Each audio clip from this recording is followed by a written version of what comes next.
Hi, I'm Talia. And the day my sister shaved my head with a pair of classroom scissors wasn't the beginning. It was just the first time someone bothered to look. They said I stole the role, that I embarrassed the family, so they let her do it. And worse, they called it love. I was 13, cast as Alice in the school play, and punished for it by the people who were supposed to protect me. They said it was just hair, but no one asked what else she cut with it. Would you? If I hadn't said it out loud, maybe they'd believe I never wanted it at all. That thought kept looping in my mind as I sat at the edge of the drama room stage, my legs dangling, my palms damp against the splintered wood. Ms. Mara had just announced the cast list, voice cheerful but clipped, like she was rushing to be done. The room hadn't erupted with congratulations like I imagined. No one clapped. A few of the kids glanced up from their phones. One of them, my classmate Jonah, tilted his head and muttered, "Huh." That was it. The name Thalia Bennett, Alice, stood bold at the top of the list taped to the wall, and yet it felt like it was on a tombstone, not a callboard. Miss Mara had handed me the script personally and said, "You earned this, Thalia. Don't let anyone make you question that." I remember nodding, gripping the pages tightly like they'd vanish, but I didn't say a word. My voice felt stuck somewhere between my ribs and my shame. I should have been thrilled. I should have run to call Mom, text Dad, shout it to Callista. But I didn't. Because deep down, I already knew what silence would greet me at home. The bell rang, and the room emptied with the usual stomp of sneakers and laughter bouncing off lockers. I stayed a moment longer, breathing in the musty scent of paint from the stage props, letting the role sink in. Alice, lead. Me. By the time I got to the parking lot, Callista was waiting by the car, earbuds in, arms crossed. She didn't look at me, didn't ask. Verena sat in the front seat scrolling through her phone, Gideon behind the wheel, engine humming. When I opened the door, Verena asked, "Drama over already?" I nodded. "Yeah, they posted the cast." Callista slipped one earbud out just enough to listen. Gideon looked in the rearview mirror but didn't speak. I cleared my throat. "I got the lead." A pause. Not even 2 seconds long, but I felt it land heavy in the car. "Oh?" Verena finally replied. "Well, that's something. Make sure it doesn't distract you from midterms." I nodded again. "Sure." Callista didn't say anything. She turned the volume up on her music. The drive home was filled with static from the radio and unspoken words. No one asked what the play was. No one asked how I felt. There was no congratulations, no "we're proud of you," no "you deserve this." Dinner that night was overcooked chicken and under-seasoned rice. Callista talked about her extra piano lessons. Verena reminded her about a modeling shoot for the local catalog next week. Gideon read an article on his tablet, occasionally chiming in to remind us to rinse our plates before putting them in the sink. I waited, hoping someone would loop back to the cast list. To me, nothing. Then Isolde called. Verena put her on speaker as she chopped green beans. "You heard about the play?" Verena asked, casually. "I did," Isolde said. "Lily told me. Callista should have gotten it." Verena gave a tight laugh. "Well, maybe next time."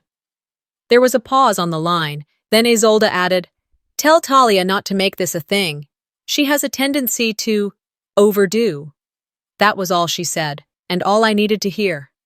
Later that night, I sat on my bed with the script in my lap. The room was quiet, except for the occasional squeak of Callista's bed across the hall. I ran my fingers over the name Alice on the cover page and wondered what the real Alice would have done if her family acted like this. The next day, school buzzed with hallway noise and the usual social politics. Someone had already printed the cast list and shared it in the group chat. I overheard 2 girls from science class whispering by their lockers. "Why her? Isn't Callista her cousin? Pretty sure it's one of those sympathy pics." I walked faster. After school, I stayed behind to pick up a prop hat from Ms. Mara. I exited through the back hallway, the one near the art rooms. As I turned the corner, I nearly bumped into Isolde. She was waiting, arms crossed, lips tight. Her presence always came with that sharp scent of lavender and rules. "Walk with me," she said. It wasn't a request. We moved toward the side exit. She didn't look at me as she reached into her purse and pulled something out. A necklace, silver, delicate. At the center, a small sea charm hung from the chain. "This belonged to Callista," she said. "She wore it when she auditioned, when she practiced, when she cried because she knew the role was hers." I stared at the necklace. My chest tightened. "Wear it," she continued, "until she's better, until this all resets." I didn't answer. My mouth was dry. "Look," she added, stepping closer. "I know you're trying, but sometimes things fall into your lap that aren't meant for you. You don't have to be the one to carry this. Let Callista have her moment. She worked harder. Everyone knows it." The necklace was cold in my hand. She turned and walked away without saying goodbye. I didn't go straight home after that. I walked to the park near the library and sat under the maple tree that had already dropped half its leaves.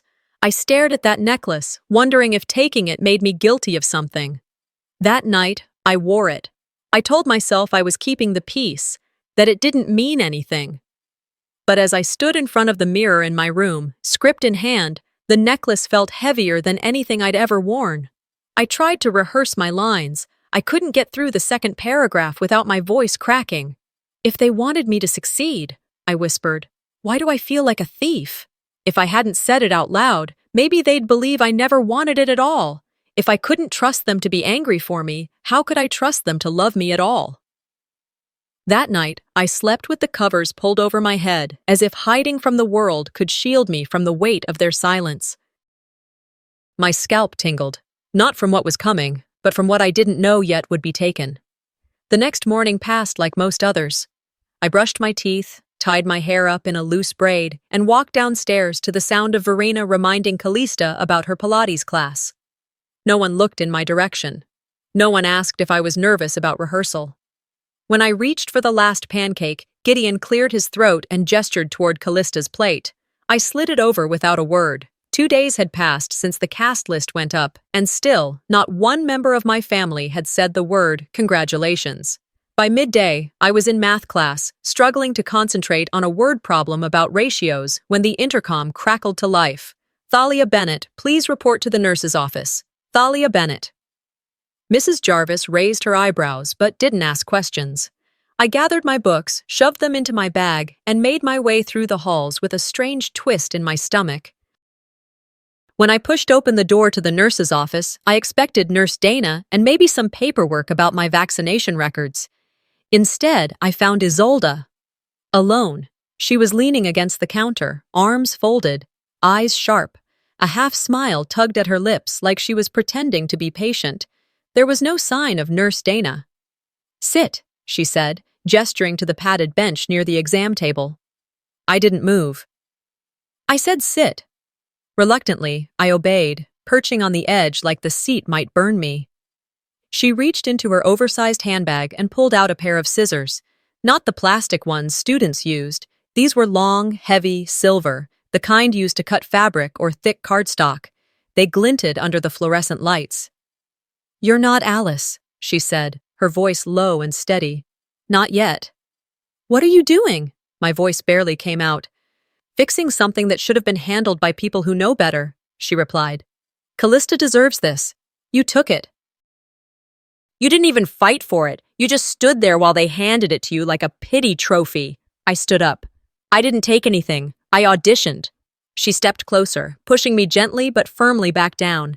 "You're a stand-in, a distraction, but you don't get to pretend anymore." Then she gripped the end of my braid. I struggled, tried to yank away, but she was faster and stronger. The first cut came quick, jagged, slicing through my hair just below my shoulder. I gasped, and she clamped her hand over my shoulder to keep me still. Another snip, then another. My voice caught in my throat, somewhere between a scream and a sob, but nothing came out. "You'll thank me for this," she muttered. "Now, they'll have no choice. The part goes to Callista, as it always should have." She hacked unevenly, angrily. My scalp ached from the yanks and the weight of what was being stolen, piece by piece. She didn't cut like someone with experience. She cut like someone trying to punish. When she stepped back, her face flushed. I sat frozen, hair scattered around me like wilted petals. "Now you're just background," she said, her voice calm again. At that moment, the door opened. Nurse Dana's footsteps stopped abruptly. I saw her eyes widen before she rushed in. "What in the world?" she gasped, immediately going for the phone. Isolde didn't even flinch. "There's been a misunderstanding," she said coolly, brushing strands of hair from her sweater. But the damage was already done. I was a living canvas of it. Principal Halverson showed up minutes later. I don't remember what he said. I don't remember sitting in the office, or the scratchy chair under me, or the way the fluorescent lights suddenly felt like interrogation lamps. All I remember was how quiet I was, numb, until I heard the principal on the phone with Verena. "She's physically okay," he said, "but she's extremely shaken. There's been an incident. Her aunt—" "Is she bleeding?" Verena cut in. I waited for the rest, for outrage, for her to demand answers, to tell him she was on her way. Instead, there was a pause. Then, "So it's just hair." It wasn't just hair. Gideon came to pick me up, not Verena. We drove home in silence. I stared out the window, watching leaves swirl in the wind like they were trying to escape the branches that once held them. Back home, Verena was folding laundry. She glanced at my head and said nothing at first. "Isolde was emotional," she finally murmured. "You know how she gets." "She cut my hair," I said, voice shaking. "At school, in a locked room." "You're not hurt," she said. "She assaulted me. She didn't mean it like that." I looked at Gideon, who was setting down his keys. "She said I'm not Alice," I continued, hoping maybe, just maybe, he would react. He shrugged. "Look, hair grows. Let's not blow this into something it's not." Something it's not. I went upstairs. I shut my door. I sat on the bathroom floor and stared at the mess on my head. I didn't cry. Not then. I didn't scream or punch the wall or call anyone. I just stared. Because they weren't angry. And if they couldn't be angry for me, how could I believe they'd ever really loved me at all? Maybe if I faded out now, nobody would notice I was ever there. I didn't go back to school the next day. Or the day after that. Verena told the school I was emotionally sensitive and needed a few days. I overheard her saying that on the phone, loud enough so I could hear her from the hallway, but quiet enough that she could still pretend it wasn't meant for me. On the third morning, I sat at the kitchen table, still in my pajamas. The house smelled like overcooked toast and Verena's expensive perfume. She was on a call again, pacing by the back door.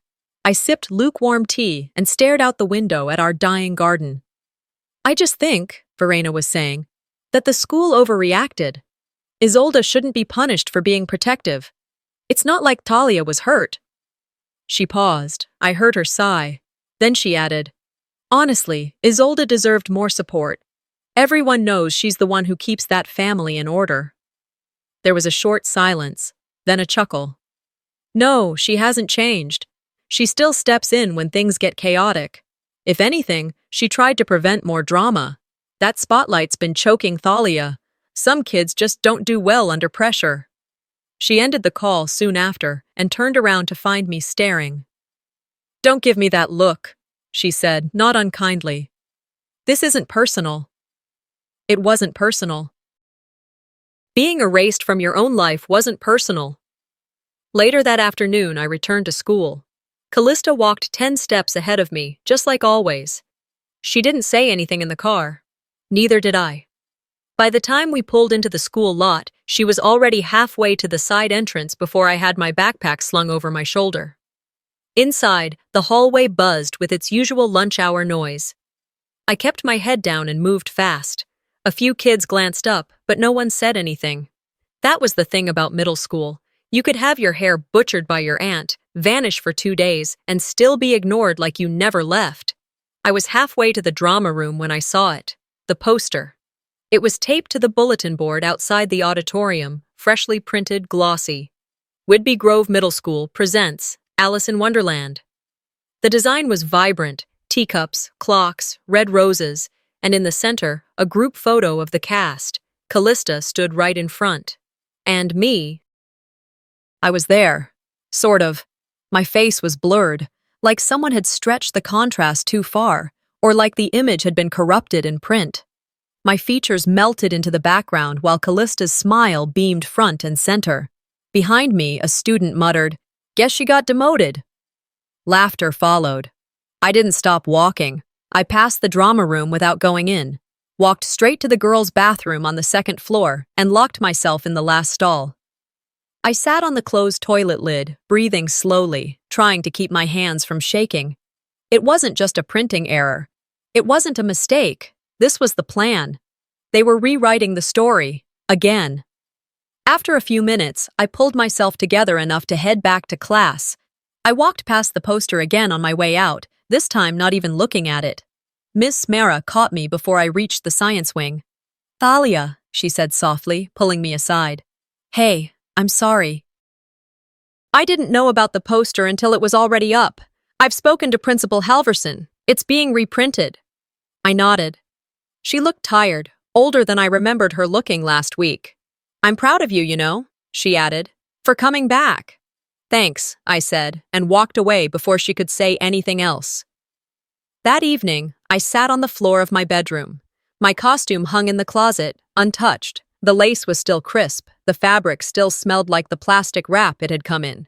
It looked like it belonged to someone else. I took the script from under my pillow and tried reading my lines. I got halfway through Alice's first monologue before I lost my place. My eyes blurred, my voice cracked. I dropped the script. My gaze landed on the trash bin. Inside, clumps of my hair from 2 days ago still sat where I'd stuffed them in a tissue. I hadn't thrown them out yet. Couldn't, wouldn't. Maybe part of me thought I might tape them back, pretend it hadn't happened. I looked back at the costume, back at the script. Was I ever really meant to have any of this? Or was I just the body they needed to fill a space, a placeholder, a shadow, a name they couldn't erase completely, but could absolutely smudge around the edges? It was quiet in the house. Verena and Gideon were downstairs watching something on TV. Callista was in her room, probably on a call. No one had asked me how school went. No one had asked if I saw the poster, if I was okay, if I wanted to quit. That was the trick with my family. They never told you what to do. They made it impossible to do anything else. So I stopped asking for their love and started building my own armor. I started with silence. Not the kind that invites questions, but the kind that dares people to try and get past it. I woke up the next morning, dressed myself in the oversized hoodie I found in the back of my closet, and braided what was left of my hair back with quiet defiance. I didn't speak at breakfast, I didn't speak in the car, and still, no one noticed the difference. The morning dragged at school. I walked through the halls like a ghost with her name already scrubbed from the walls. Then, during third period, my gym class was redirected to the auditorium for special announcements and theater-related prep. It was a thin excuse, and everyone knew it. I slipped into the back of the auditorium with the rest of the class. The lights were dimmed, but the stage was lit. Miss Mara stood near the curtain, adjusting her clipboard, and right in the middle of the spotlight was Callista, in costume, full hair, and makeup. Alice. My breath caught before I could stop it. She stood with her chin lifted, arms posed delicately. Gideon stood off to the side, holding his phone up. He was smiling, wide, genuine. It wasn't a look I'd seen on his face in months. He leaned over and whispered something to Miss C. Mara, who nodded, like everything was perfectly normal. Callista twirled, giggling at something Gideon said. Then she looked right at me. She didn't flinch, didn't look guilty, didn't even look surprised. Gideon walked over when he saw me, brushing imaginary lint off his jacket. "She's just helping out, keeping the legacy going while you recover." While I recovered, I wanted to ask, from what? The haircut, the silence. But I didn't say anything. I just turned and left. By lunchtime, the weight of the morning still pressed against my chest like a slow crush.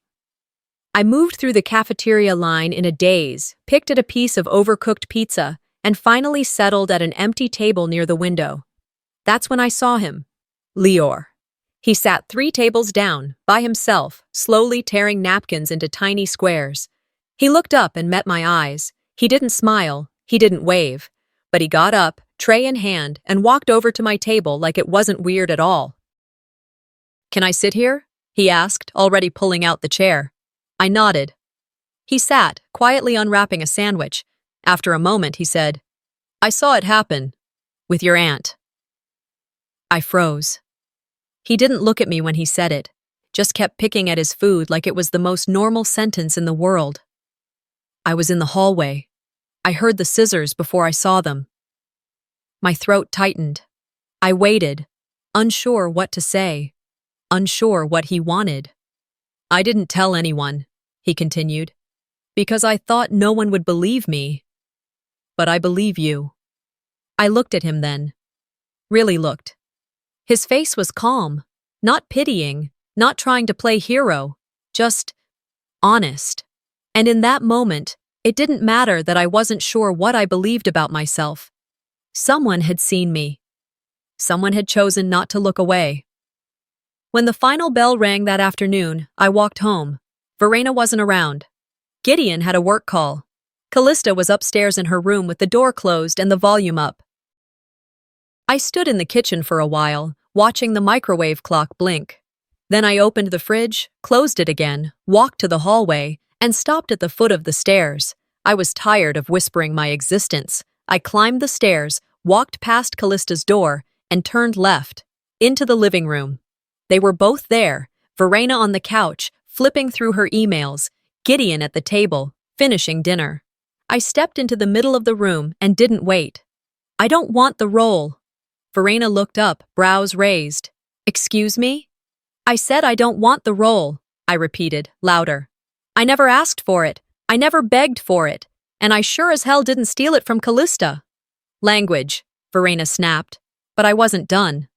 I didn't try out to take something from anyone. I tried out because I thought maybe if I was good enough at something, you'd finally see me. Neither of them spoke. I don't care about Alice. I don't even care about acting, I said, voice cracking now. I just wanted to matter. Silence. Then Gideon cleared his throat. Thalia, he began, this isn't the time. When is it the time? I snapped. Because I keep waiting for it to be the time. For someone to say I did okay. That I deserved it. But no one does. Not once. Verena stood up, smoothing her sweater. We've tried to keep the peace in this house. No. You've tried to keep Callista comfortable. You've tried to pretend I don't exist when it's inconvenient. She went quiet. Then she turned and left the room. Gideon followed her, muttering something about being too sensitive as he disappeared down the hall. I stood there, alone in the middle of the living room, heart pounding, throat burning. But I didn't cry. Not this time. Because I was done handing them the pieces of me and watching them throw them away. So I stopped asking for their love and started building my own armor. She didn't believe me. But for the first time, I did. The next morning, the house was quiet, but not in the comforting way some homes settle in the early hours. It was the kind of silence that sticks to the walls, thick, tense, heavy with all the words nobody said the night before. I made my way down to the kitchen just as Verena set a bowl of oatmeal on the table. She didn't look at me when she said, "Eat something before school. I don't want you fainting from some performance of starvation." Performance. That word stuck to me more than the oatmeal would. I sat down slowly, not touching the spoon. Gideon walked in a minute later, tying his tie with one hand, sipping coffee with the other. "You still planning to go to rehearsal this week?" he asked, not looking up from the news on his phone. I didn't answer. That's when Verena slid an envelope across the table toward me. Inside was a folded sheet of paper with neat, typed lines. I didn't even need to read the first sentence to know what it was. "What's this?" I asked anyway. "Your apology," she said, like it was a birthday card. Gideon nodded, his tone calm but cold. "We need to de-escalate this. There's been enough damage." "Damage to who?" I asked. Verena's voice tightened. "To this family." "To your aunt. She's under a lot of pressure." "And I'm not?" She leaned in slightly, dropping her voice to that sharp whisper she always used when she thought the neighbors might be listening. "Thalia, this is bigger than you. Just record it. Say you misunderstood, that you acted emotionally, that you forgive your aunt and you want to move on." "Forgive her?" I nearly choked. "She assaulted me." "She cut your hair. That's not assault. Don't twist things. I stared at the script in front of me. The words weren't mine. They weren't even written in a way I'd speak. It was like someone had watched a PR crisis video and tried to mimic the cadence of apology without meaning a single word of it. She didn't just cut my hair, I said, my voice low. She humiliated me. She locked the door. She told me I wasn't Alice. And you want me to apologize? Gideon finally looked up from his phone, irritation flashing in his eyes. This isn't just about you anymore, Talia. We're trying to protect your future, the school board, the media. What if this gets out? I stood up slowly, pushing the chair back with a loud scrape. I'm not going to apologize for something I didn't do. I'm not going to protect someone who hurt me. Verena folded her arms. Don't be dramatic. I took the paper and tore it in half. Not to be theatrical, just because I never wanted to see those words again. They didn't stop me. They didn't call me back as I walked out the front door and slammed it behind me. At school, I headed straight for Lior. He was sitting in the library again, same spot, same chair. His eyes flicked up when I walked in, and he closed his laptop slowly. They tried to make me record an apology, I said, no greeting. He didn't look surprised. That's what people like them do. Do you still have the video? I asked. He nodded. Yeah. I backed it up to my school drive. We left the library together and went straight to Principal Halverson's office. Lior handed over his phone and pulled up the folder. Empty. He blinked. Tried again. Wait, that's not right. He navigated to his backup. Empty again. I swear, he said. It was there. I didn't delete it. Principal Halverson leaned back in his chair, hands folded. Did you perhaps move it somewhere else? No, Lior said quickly. I saved it to 2 separate locations. I watched it again last night. I stood perfectly still. Is it possible someone accessed your account? Halverson asked. Lior shook his head. I don't share my password, and this account has 2-factor security. I didn't have to say anything. The air in the room had already changed. It wasn't an accident. Someone had removed it. Halverson said he'd talk to it, that there'd be an investigation. But I knew how those investigations went. They'd drag their feet, delay responses, pass the blame. By lunchtime, word had spread. Not about the missing video, but about me causing trouble again. I heard Callista telling someone in the hallway, she just doesn't let things go. I mean, it's been over a week. I sat by myself near the vending machines. Lior walked past and didn't say anything this time. Just gave me a nod, like we were soldiers passing each other on a battlefield. By the end of the day, I had decided I wasn't going to let them win. Not this time. I walked past the front office, past the lockers, and through the west wing toward the teacher's lot. I knew Isolde parked there during her prep days. Sure enough, she was there, putting away art supplies into the trunk of her car. She turned when she saw me, smiled, like none of this had happened. Talia, she said, did you need something? I walked straight up to her. No games, I said. You had that video deleted. Her smile didn't falter. I think you're confused. I stepped closer. You touch me again, or try to ruin one more thing that's mine, and I swear, everyone will know. She tilted her head, amused. They already know, sweetie. That's why no one's listening. I kept my voice even. You think I won't do something because I never have. But I will. If you ever touch my life again, I'll make sure no one forgets what you did. Her smile finally faded. That sounds like a threat, she said quietly. I didn't blink. It's a promise. Then I turned and walked away. She didn't call after me. She didn't laugh or pretend it was a joke, and maybe, for the first time, she wasn't sure anymore. She didn't believe me. But for the first time, I did. I didn't turn around to see if she watched me walk away. I didn't need to. It was the first time I felt taller than her, even with my shoulders pulled tight and my breath stuck somewhere in the middle of my chest. I kept my pace steady through the teacher's lot, across the back courtyard, and into the side door of the school. No one noticed me return to the building. No one ever did. By the time I reached my locker, the final bell had rung. I didn't go to 7th period.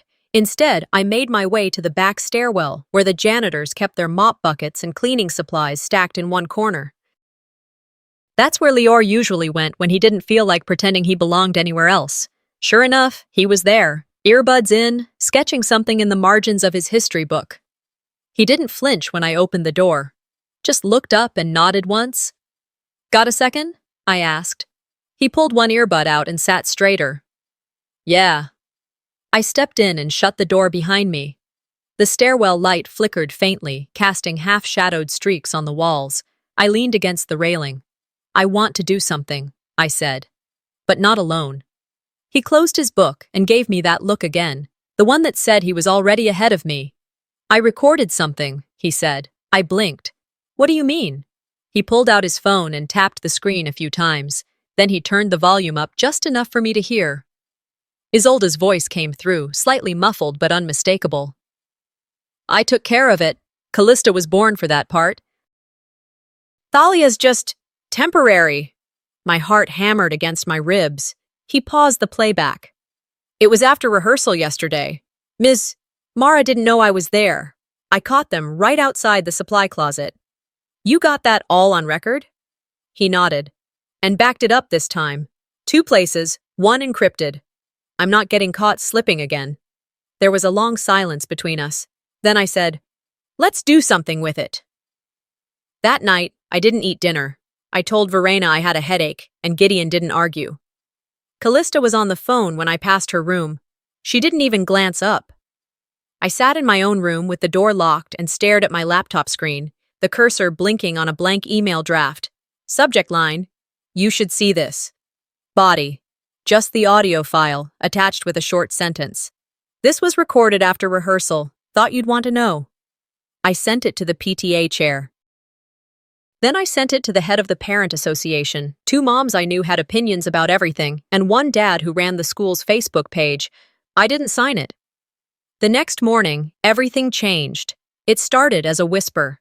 By second period, it had become a ripple. By lunch, it was a wave. And by the end of the day, it was a full-blown tsunami. Screenshots flooded the parent group chats. The recording had made its way to the larger district community page. Comments piled up. "She should be fired." "Unacceptable behavior from a teacher." "Who talks about a child like that?" "Favoritism is one thing. This is sabotage." Miss Gormara was called to the office.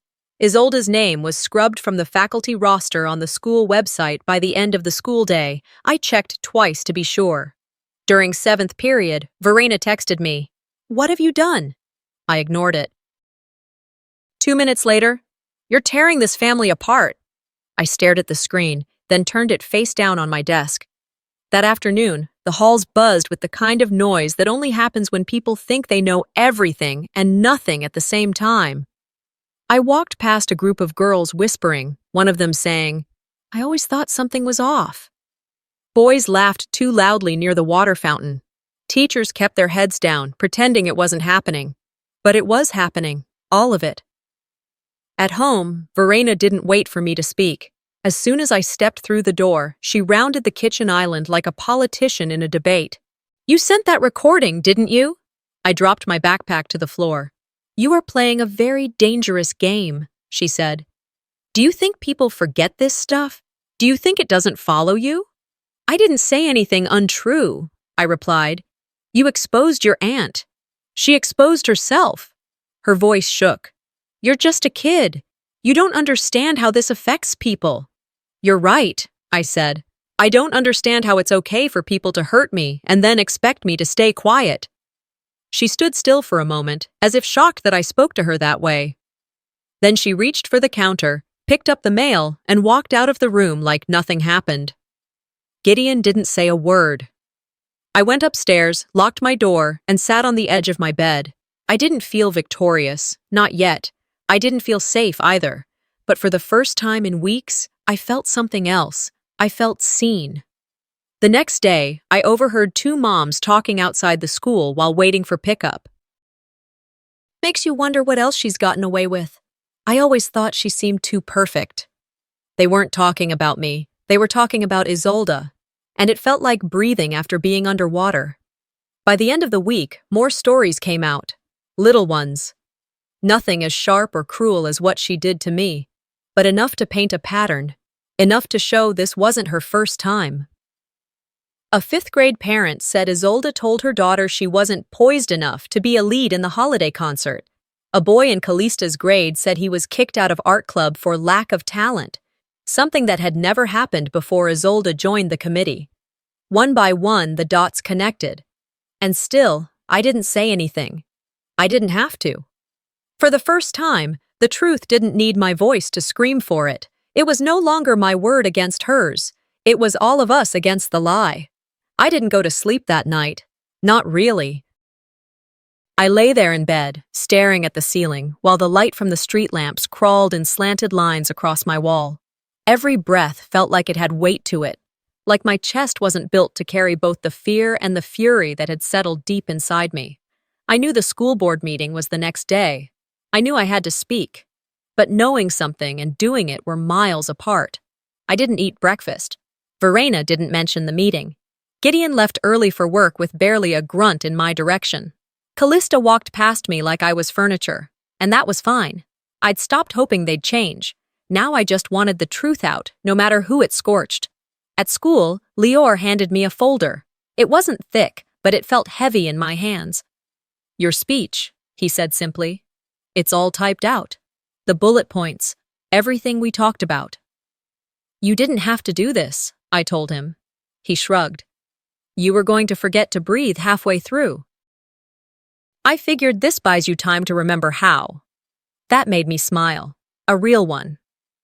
The rest of the day passed in a haze. My classes blurred. People whispered, but not as much as they had last week. The noise was shifting, less like gossip, more like tension before a storm.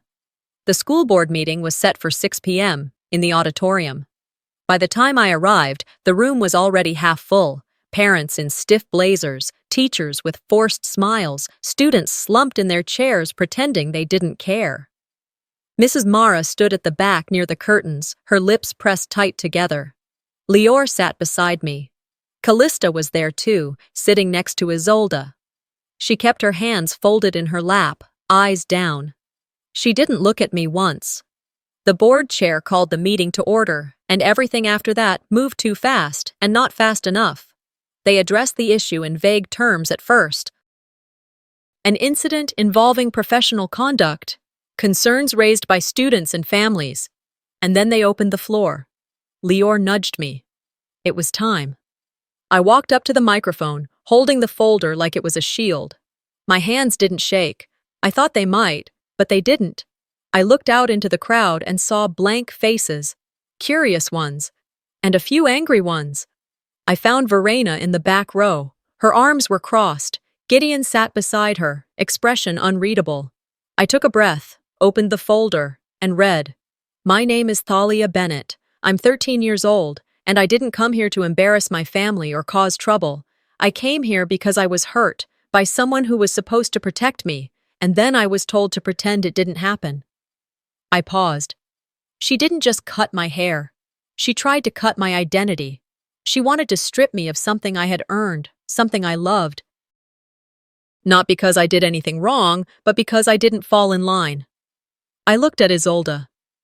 She told me I wasn't Alice, that I didn't belong. And when she couldn't take the role from me with words, she used scissors. The silence in the room was suffocating. I was asked to apologize, to take the blame.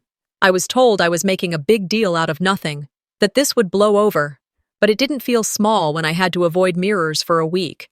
And it didn't feel small when people laughed at the poster with my blurred face on it. It didn't feel small when my own family stayed quiet. I stepped back. That's all I wanted to say. The board thanked me. I walked back to my seat. And then something I didn't expect happened. Another student stood up, and another, and then a parent.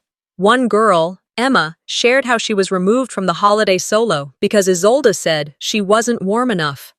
A mom said she noticed her daughter never made the science fair shortlist once Isolde joined the selection committee.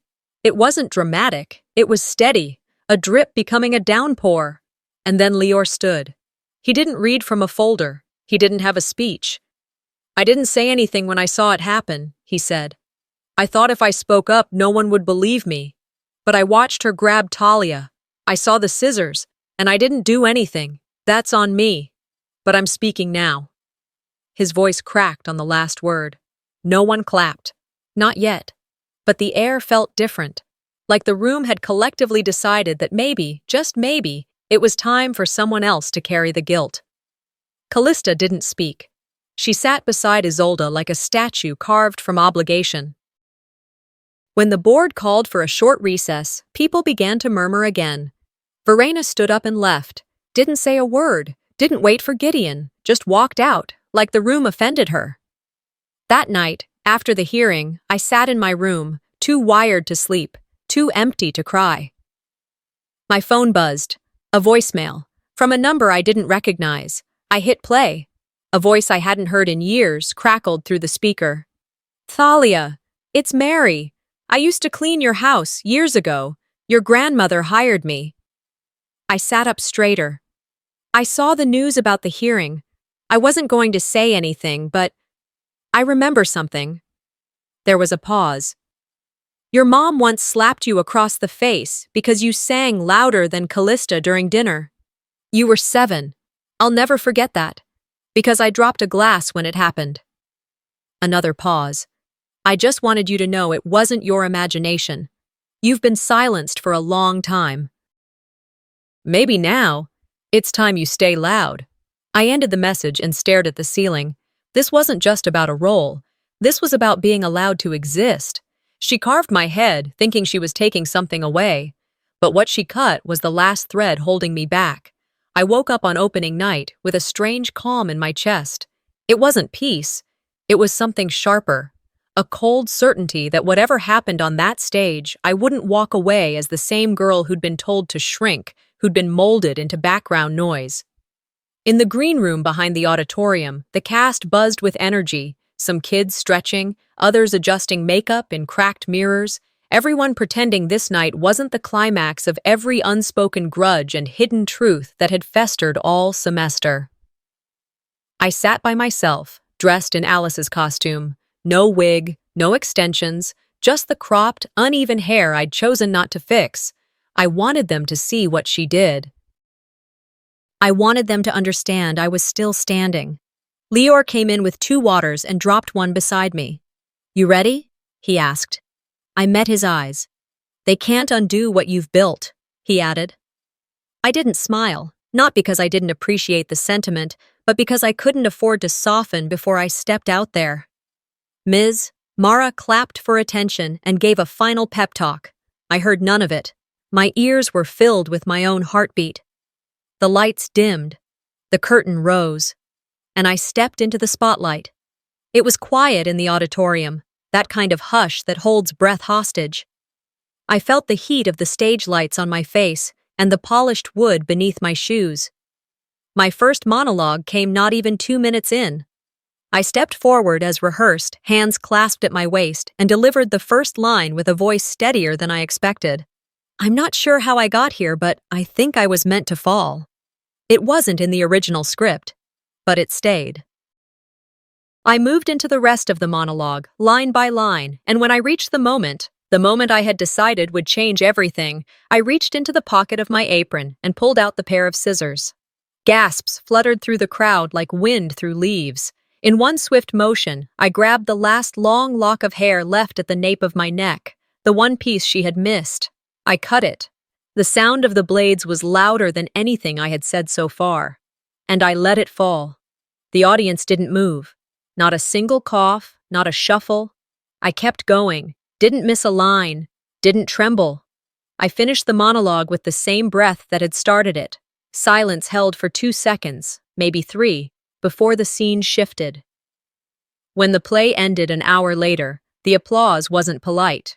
It was explosive. It wasn't just the performance. It was the war cry of people finally recognizing what had been buried. As we bowed, I saw them, Verena and Gideon, sitting in the middle row. They didn't clap, they didn't smile, they didn't move, and next to them, an empty seat. Isolde wasn't there, until the board chair walked up during curtain call and took the mic. We have an announcement, she said, firm and clear. Effective immediately, Miss Isolde Bennett is no longer employed by Whidbey Grove Middle School. A restraining order has been issued following multiple formal complaints. We thank the community for their bravery in coming forward. There it was, the truth. On record, on stage.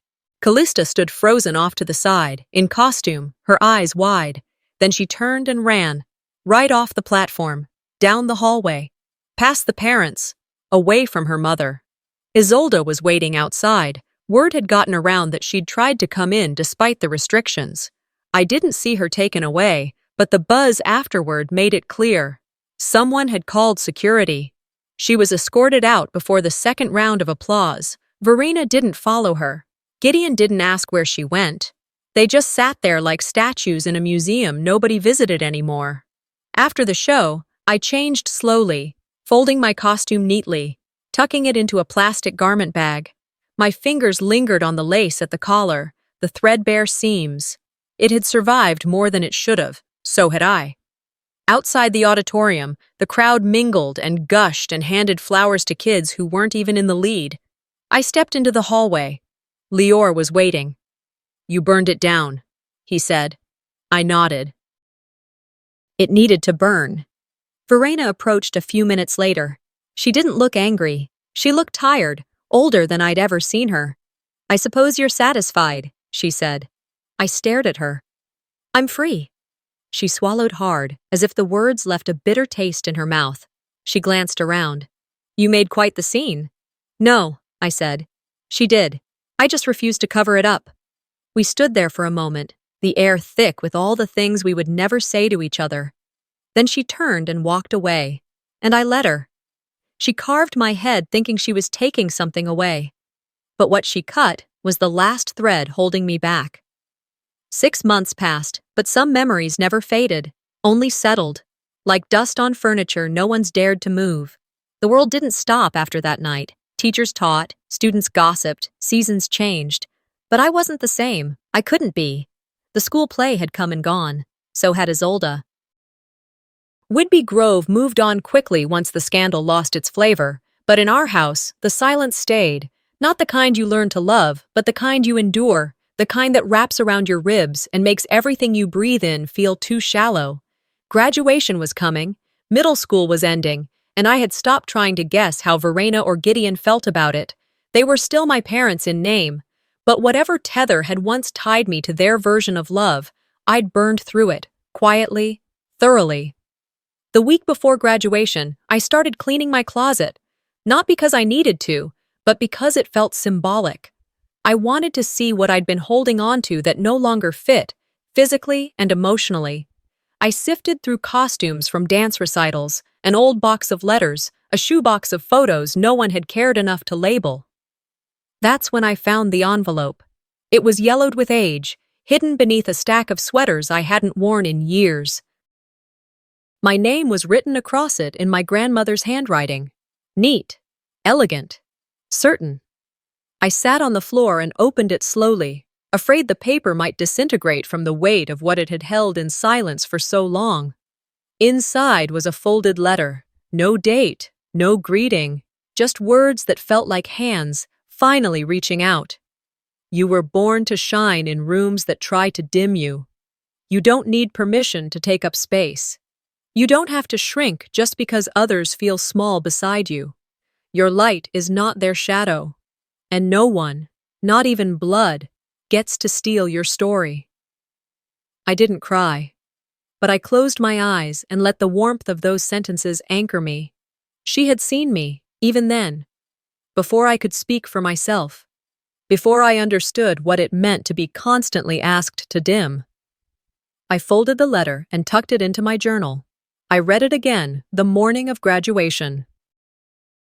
The gymnasium had been transformed. Banners, folding chairs, glittering cardboard numbers spelling out our graduation year. Students sat in rows, gowns rustling, nerves jittering. Parents filled the back bleachers, holding their phones like shields against the reality of time. Verena and Gideon were there, back row, dressed like they were attending a fundraiser, not their daughter's graduation. They didn't wave, didn't smile, they just watched. But I didn't look for them again. because when Principal Halverson called my name for a surprise award, I was too stunned to process the applause. "Student of courage," he said, and I walked up the steps, took the plaque, and turned to the microphone. The lights were bright, but they didn't bother me anymore. "I used to think being brave meant being loud," I began, "shouting when you're wronged, demanding justice with raised fists. But I've learned that sometimes courage looks like showing up, quietly, steadily, as yourself, even when people pretend not to see you." I looked out over the audience and saw Lior sitting near the front with his mom. He smiled. That alone made the rest easier. "Sometimes," I said, "just being who you are is rebellion enough." I stepped down before the applause started. Not because I didn't want it, but because I didn't need it. Later that week, I ran into Callista and her father at the grocery store. She was wearing leggings and a hoodie, hair pulled into a simple braid. No makeup, no entourage. "Hey," she said, a little awkward. I stopped my cart and nodded. "Hi." She shifted her weight. "I'm auditioning again, at the new school. But this time, I picked the role myself. No one told me what I should go for." I raised an eyebrow. "Good." She looked down, then back up. "I hope you keep doing theater. You were really good, not because of what happened. Just good." Her dad stepped forward, placing a hand on her shoulder. As they walked past me, he mouthed a quiet, "Thank you." That night, I found a letter tucked beneath my bedroom door. No name on the envelope, just my first initial. I opened it slowly. It wasn't an apology. It didn't say, "I'm sorry." It didn't mention the play, or Isolde, or what they did. It was a single sentence. "You did what none of us had the guts to do." It wasn't signed, but I knew the handwriting. I didn't respond. Some silences you don't owe anything to. The scars on my head had faded, but I hadn't grown my hair out. I kept it short, not as a symbol, not as a rebellion, but because I liked the way I looked in the mirror now, like I could see my own face. All of it. They cut me to silence me, but I grew back louder. Didn't need her apology. I had given myself permission to exist. Some scars aren't meant to be hidden. They're meant to remind us of what we've survived. Thalia's story wasn't just about a haircut or a school play. It was about reclaiming her voice in a family that tried to mute it. What would you have done in her place? Have you ever stayed quiet to keep the peace? If this story resonated with you, don't forget to like, comment, and subscribe to the channel. More powerful family stories are coming, real, raw, and unforgettable.